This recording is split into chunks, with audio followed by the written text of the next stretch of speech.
wa rizqan tayyiba wa amalan mutaqabbala. Allahumma inna nas'aluka ilman nafi'a wa rizqan tayyiba wa amalan mutaqabbala. Ya Allah, sesungguhnya kami mohon kepadamu ilmu yang bermanfaat, rezeki yang baik dan amalan yang diterima. Allahumma bika asbahna wa bika amsayna wa bika nahya wa bika namut wa ilaikan nusyur. Ya Allah, dengan Engkaulah kami berpagi-pagi dan dengan Engkaulah kami berpetang-petang dan dengan Engkaulah kami hidup dan dengan Engkaulah kami mati dan kepada Engkaulah kami dibangkitkan. Yang saya hormati Tuan Haji Jamaluddin, Pengurusi Masjid Muttaqin serta Ahli Jawatan Kuasa. Juga saya hormati barisan imam, tuan-tuan Bilal, tuan-tuan guru, ustaz-ustaz, ustazah-ustazah, hadirin hadirat yang dikasihi sekalian. Alhamdulillah, kita bersyukur kepada Allah Subhanahu Wa Taala kerana pada pagi ini dapat kita meneruskan lagi kelas tadabbur kita. Hari ini kita akan lihat sambungan daripada ayat-ayat kauniyah yang Allah ceritakan di dalam surah An-Naba. Apa maksud ayat? Apa maksud ayat yang kita telah bincangkan sebelum-sebelum ini? Apa itu ayat? Bahasa Melayu nak terjemah apa? Ayat. Ada yang ingat? Ayat.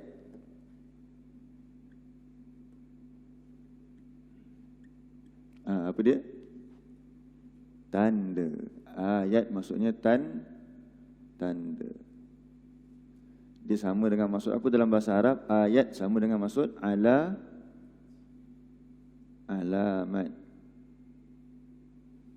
Tanda. Jadi ayat-ayat itu jamak lah. Ayatun.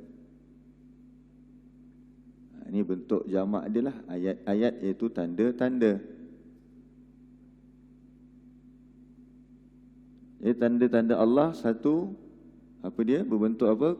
Yang kita sedang ada sekarang? Quran. Yang kita baca tu. Yang kedua kita tengok apa? Alam ini. Al-alam. Jadi Al-Quran ini merupakan ayat-ayat yang kita baca, tanda-tanda Allah. Tanda-tanda Allah yang kita dapat baca menerusi Al-Quran. Manakala alam pula, tanda-tanda yang dapat kita lihat, menyebabkan kita mengenal siapa Tuhan kita. Betul tak? Okey. Jadi pada ayat yang ke-6, bermula pada ayat yang ke-6 sehinggalah ayat yang ke-16, Allah ceritakan kepada kita tentang tanda-tanda. Bila sebut tanda-tanda tu ayat-ayat, yang mana ayat-ayat tersebut menyuruh kepada kita ini berfikir, merenung tentang kehebatan Allah SWT dan kekuasaannya.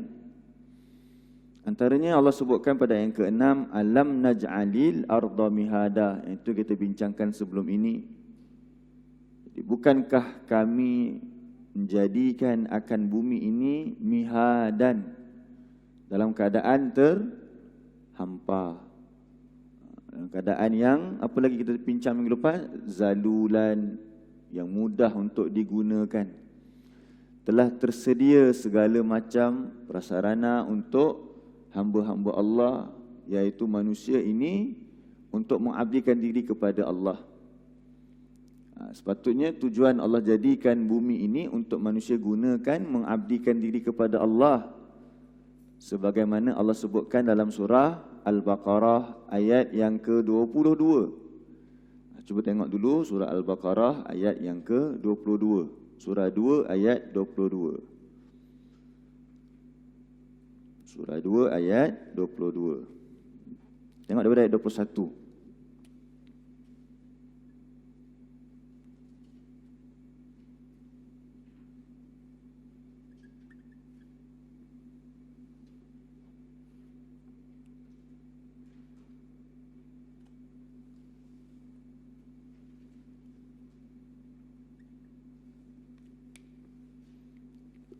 Surah Al-Baqarah depan sekali, ayat yang ke-21, 22.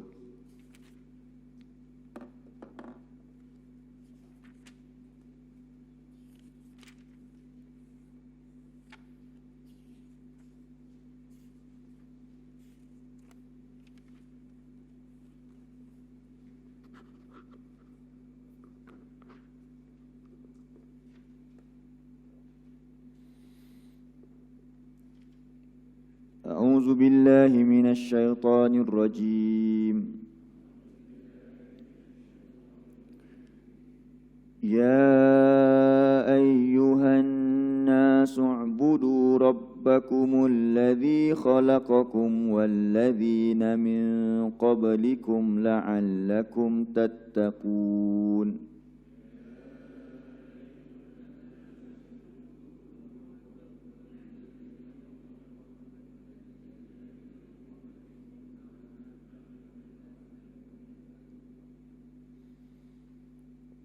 الذي جعل لكم الأرض فراشا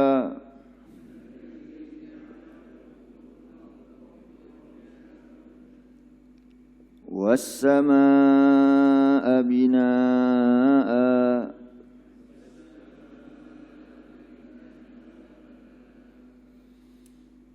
وأنزل من السماء ماء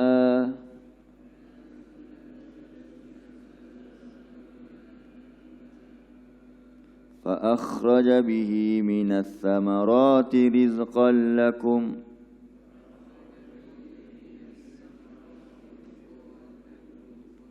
فلا تجعلوا لله أندادا وأنتم تعلمون.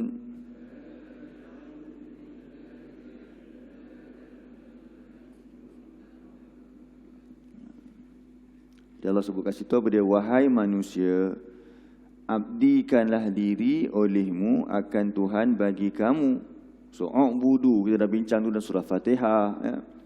Abdikanlah diri olehmu akan Tuhan kamu yang telah menciptakan oleh kamu, telah menciptakan oleh ia akan kamu dan orang-orang yang sebelum kamu, supaya kamu bertakwa.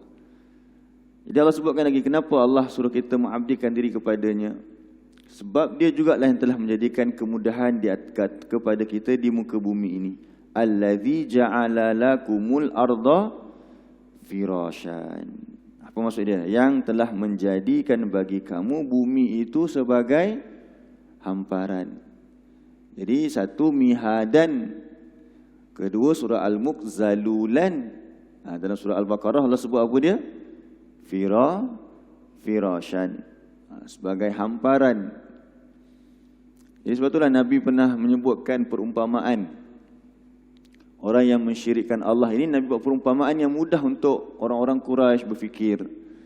Iaitu seperti, kata Nabi, seperti seorang tuan yang membeli hamba dengan wangnya sendiri, iaitu seperti emas dan perak. Jadi seorang tuan dia membeli seorang hamba. Apa sepatutnya hamba tu buat bila tuan tu beli dia?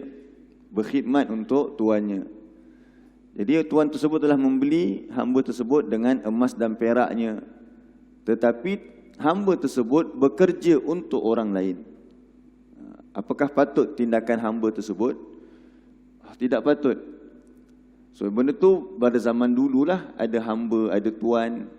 Bayangkan itu baru beli dengan emas dan perak. Tak patut dah hamba tersebut berkhidmat untuk selain daripada tuan yang membelinya tadi.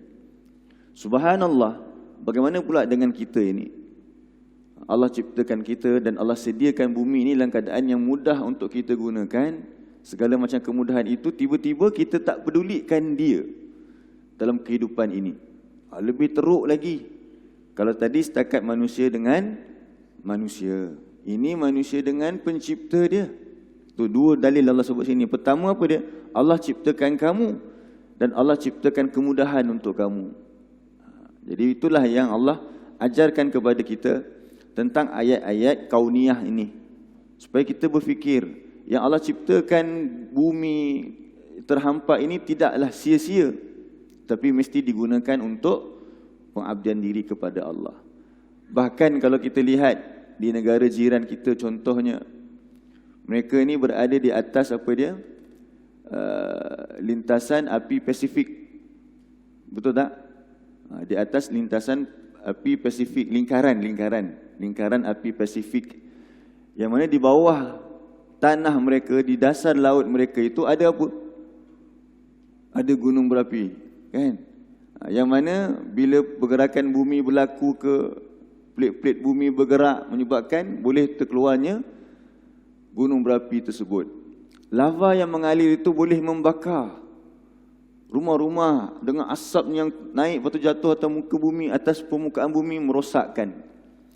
Tapi masih lagi tak ada manusia yang duduk di sekitar gunung ganang tersebut? Sebab apa ya? Kenapa mereka masih duduk di gunung ganang tersebut? Sebab tanah-tanah di situ sangat subur. Walaupun keluarnya gunung berapi yang boleh menghancurkan, tapi mereka tahulah nak handle kehidupan mereka.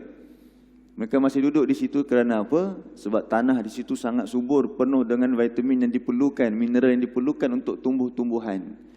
Jadi Allah tak ciptakan semua itu sia-sia. Jadi itu berlaku di mana? Di lereng-lereng gunung. Mereka bercucuk tanam. Jadi gunung, sebagaimana yang kita nak baca pada hari ini, surah 78, ayat yang ke-7 pula. Allah sebut tentang apa dia? Wal jibala autada. Allah sentuh kepada kita pula tentang gunung ganang. Wal jibal, jamak kepada jabal. Ayat yang ke-7.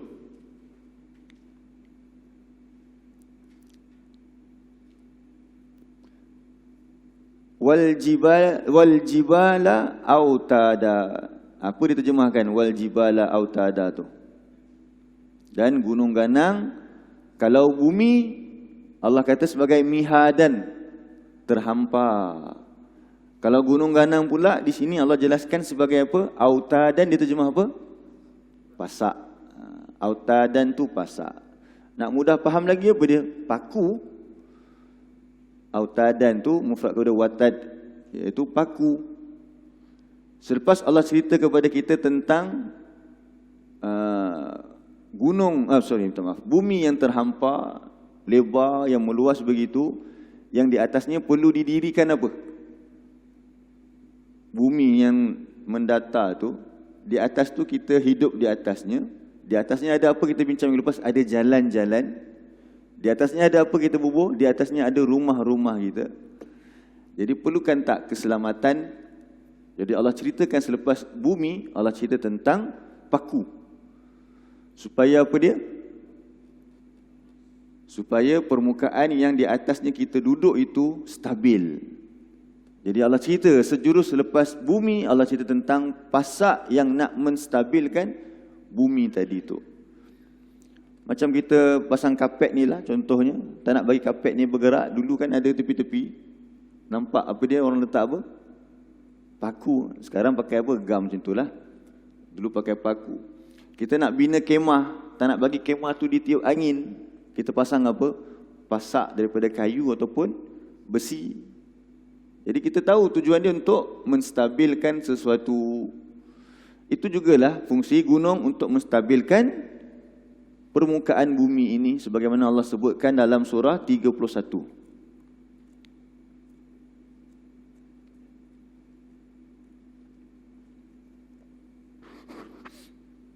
Ayat yang ke-10. 31 ayat yang ke-10.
Surah 31 ayat yang ke-10, muka surat 411.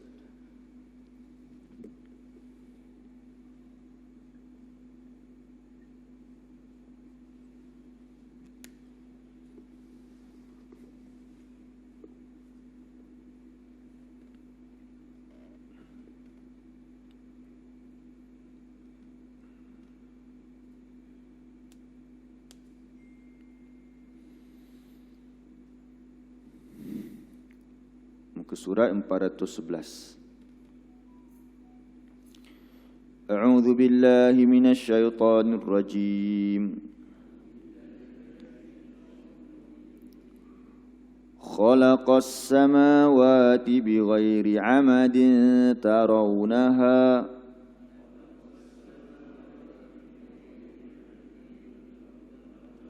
وألقى في الأرض رواسي أن تميد بكم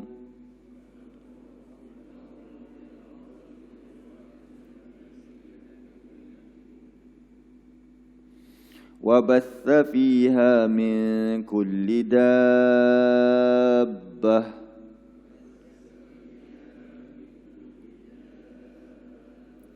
وأنزلنا من السماء ماء فأنبتنا فيها من كل زوج كريم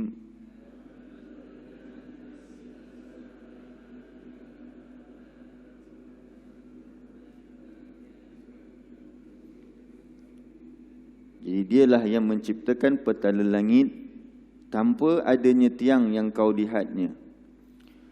Dan dia meletakkan fil ardi, di bumi itu, rawasiya. Di sini Allah sebutkan jibal sebagai rawasiya, gunung-gunung, antamida bikum.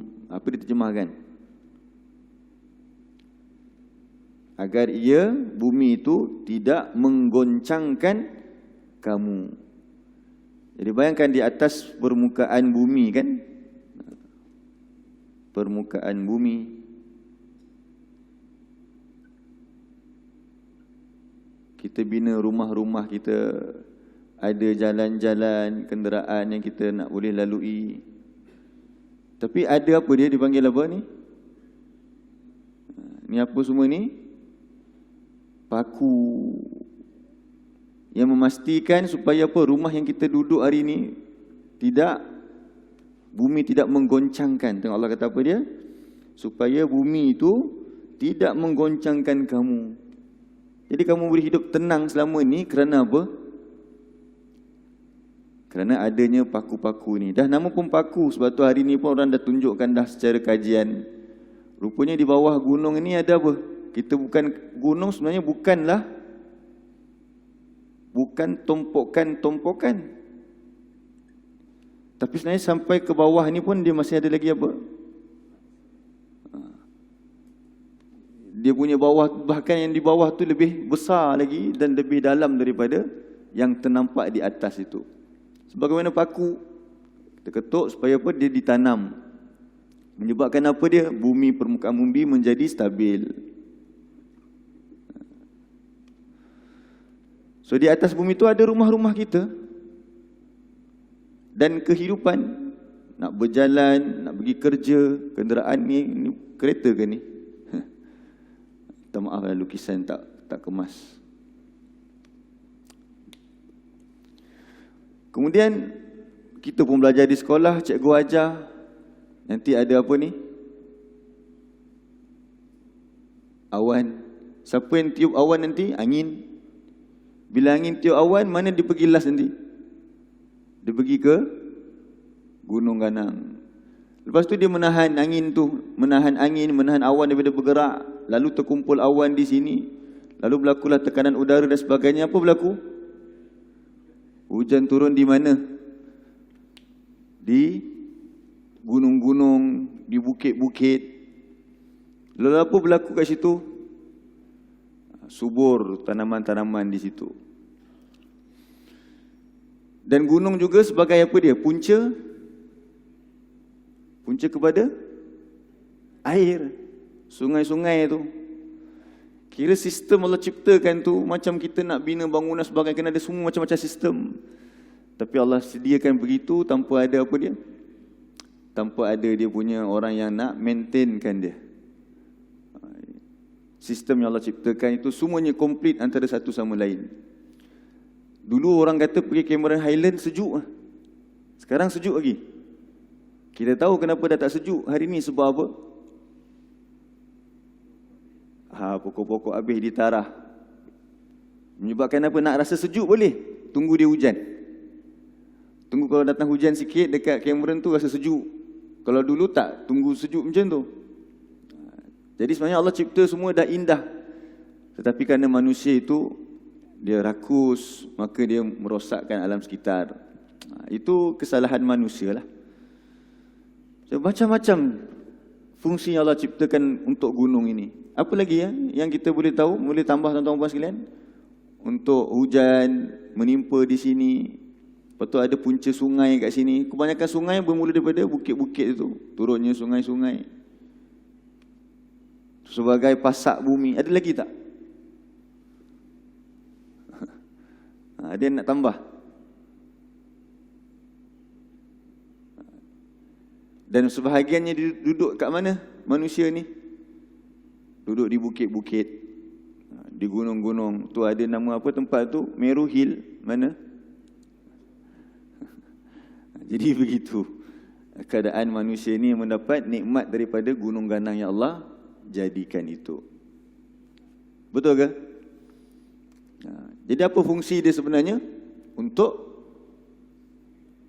fungsi Allah jadikan gunung tu dalam keadaan macam-macam, segala macam nikmat dan dia punya peranan tadi tu untuk manusia mengabdikan diri kepada Allah. Tapi kalau manusia alpa dalam hal ini, Allah ingatkan juga nanti pada hari kiamat gunung itu akan dihancurkan. Gunung yang besar tu akan dihancurkan. Gunung ni kategori makhluk Allah yang kuat lah berbanding dengan manusia ni. Tapi dia sendiri pun akan dihancurkan. Macam mana dengan manusia? Bahkan manusia ini memang disengaja macam nak mencari pasal. Allah kata apa tentang mereka? Jalan dalam keadaan yang sombong. Cuba tengok dalam surah 17.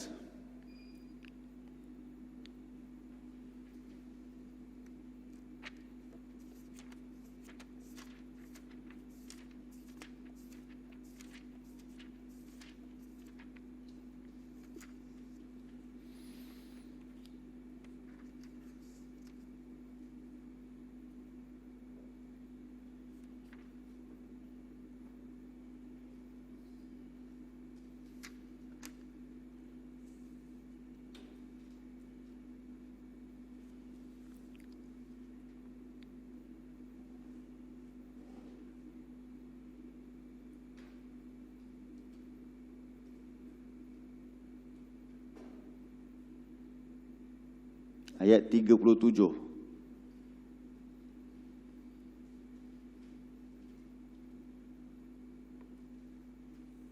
Ayat 37.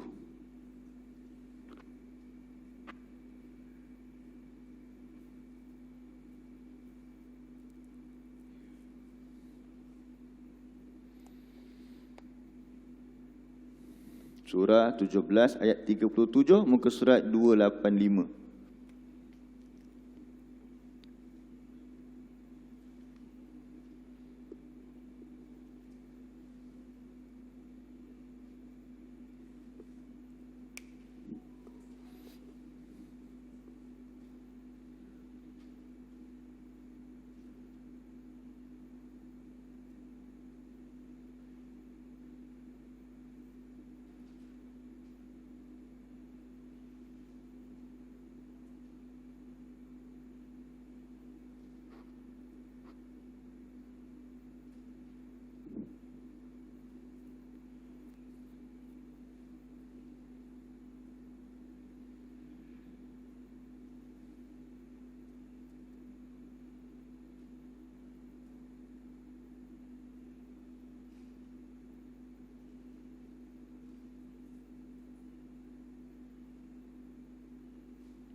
A'udzu billahi minasy syaithanir rajim.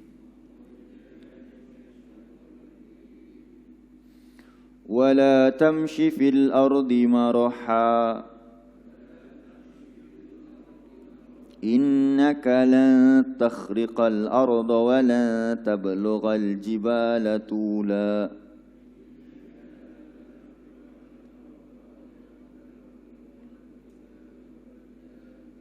Tengok terjemahan Allah kata apa kat situ. Dan janganlah kamu berjalan di bumi ini dalam keadaan maroha. Apa dia maroha? Sombong. Di mana bumi dipijak, di situ langit dijunjung. Jadi kita berjalan ni di atas bumi siapa tadi tu yang Allah ciptakan bumi sebagai mihadan? Allah. Alam naj'alil arda mihadan. Bukankah kami yang menciptakan bumi itu mihad? Betul Allah kata apa dia? Wal jibala autada. Bukankah kami yang jadikan gunung ganang itu sebagai pasak yang menyebabkan kamu jalan dengan mudah? Tiba-tiba kamu nak sombong kepada aku. Apa maksud sombong kepada Allah? Allah bagi antara semua tu apa nikmat yang paling besar sekali? Al-Quran.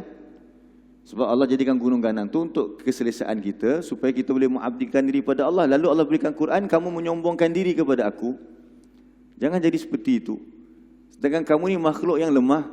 Kamu tak mampu pun untuk apa dia? Tengok Allah kata, menembus bumi, dan tidak mampu untuk jadi menjulang seperti gunung. Kamu tidaklah sehebat bumi yang aku ciptakan yang besar itu, dan juga gunung yang kuat. Tapi kamu lebih sombong daripada mereka ini. Tak patut benar. Bahkan bagi orang yang mau berfikir, Allah dah ceritakan dah. Kalaulah Allah taklifkan ke atas gunung Al-Quran ini, apa jadi kepada gunung? Hancur. Kenapa dia hancur? Kerana takut menanggung beban Al-Quran ini.